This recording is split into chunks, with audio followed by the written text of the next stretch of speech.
guys, Alex here. Welcome back to my channel.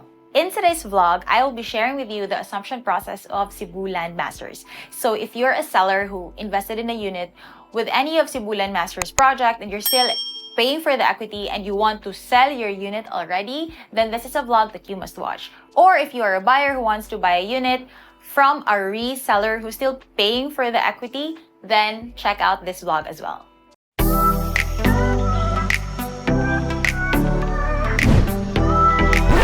First step is prepare the initial requirements. So initial requirements is first letter from the principal buyer requesting for assumption with the reason for the assumption, updated statement of account. The account must have no delinquencies. For accounts with ongoing equity payments, the entire equity amount must be fully paid before the assumption can be processed. Completely filled up and signed buyer's info sheet of the new buyer, 2 valid government-issued IDs with 3 specimen signatures, so both spouses must need to submit these IDs if married, proof of TIN, so you can submit your TIN ID, ITR, TIN verification slip, both spouses again if married. Next is proof of income, so 3 months payslip or certificate of employment with compensation and tenure, ITR if your source of income is business, COR, and business permit for business owners. The new buyers must also accomplish the bank forms that are needed, the home loan forms needed to be submitted to the bank for home loan application, and also a copy of NSO birth certificate and latest original SENIMAR with attached official receipt if single. Copy of birth certificate and marriage certificate if married. Step 2, the partner banks of Cebu Landmasters will require a term sheet which is already under the name of the assuming party to proceed with the pre-approval. So this needs to be requested from CLI office. So the term sheet will only be provided by CLI when all requirements in step 1 have been complied and submitted to them. And then the third step is the original seller or the assuming party must process for the bank loan approval or pre-qualification. So since a new buyer will be buying, it would make sense for the new buyer to be the one to process the loan at the bank. So once the assumption has been finished, then they can proceed with the bank loan. So the bank loan application must be received by Cebu Landmasters at a maximum of 15 working days from release of the term sheet under the name of the assuming party. Now for accounts under final demand notice, all standard procedures and timelines shall remain in effect. And if not complied within the given time as stated in the final demand notice, cancellation of contract or the account is enforced. So meaning CLI, the developer, will foreclose on your unit. So it's really important that you update all payments and comply with the requirements in the final demand.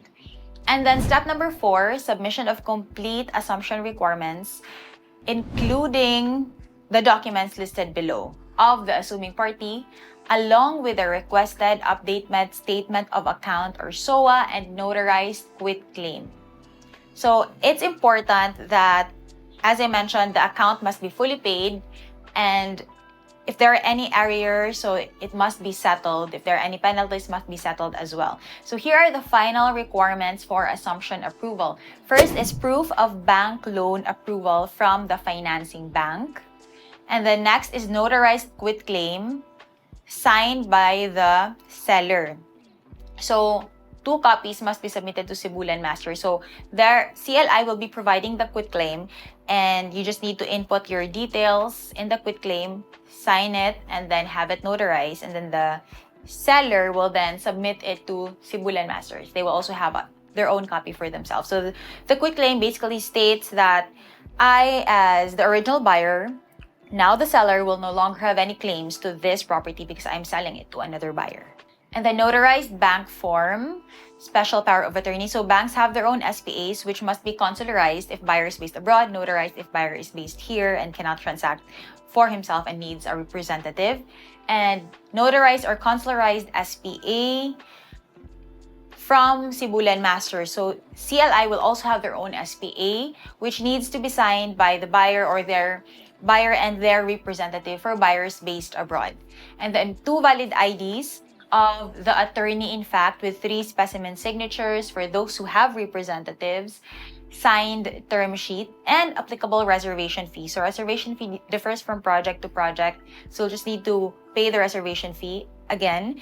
And redocumentation fee is 25,000. That's actually an adjusted rate because it's pandemic. So CLI reduced it from 100,000. So that's their original redocumentation fee. So they adjusted it to 25,000. So it will only be until June of 2022. So after June, they will return it back to 100,000, and unless they again extend the adjusted redocumentation fee. Step number 5, once all the documents are submitted, CLI will review and verify all pertaining documents submitted, and once verified, they will endorse the documents for top management approval. So they will also confirm if it's VATable or if there's a creditable withholding tax that needs to be paid or any other taxes that need to be paid by CLI on behalf of the original buyer will be collected from the assuming party. They will also verify and check the statement of account and quitclaim. And then finally, once everything is verified, they will endorse it to top management for approval. Step 6, client will be notified if the said assumption process is approved to settle the following. So the assuming party should settle the current reservation fee, as I mentioned. So usually the reservation fee ranges from between 20 to 30,000 or 20 to 40,000 per unit. Assuming party should settle their redocumentation fee. So the fees will actually, who should settle this, it will actually depend on the negotiation between the buyer or the seller. So for some of the accounts that I processed, usually the seller will okay, this is my amount, the assumption amount, all in na. So inclusive na of reservation fee, inclusive of redocumentation fee, notarial fee. So it depends on the negotiation. Once the account has been approved, there will be signing of new reservation documents for the assuming party and submission of PDCs if necessary. And then the proof of payment will be endorsed to Treasury for confirmation and to sales support in charge for contract to sell generation.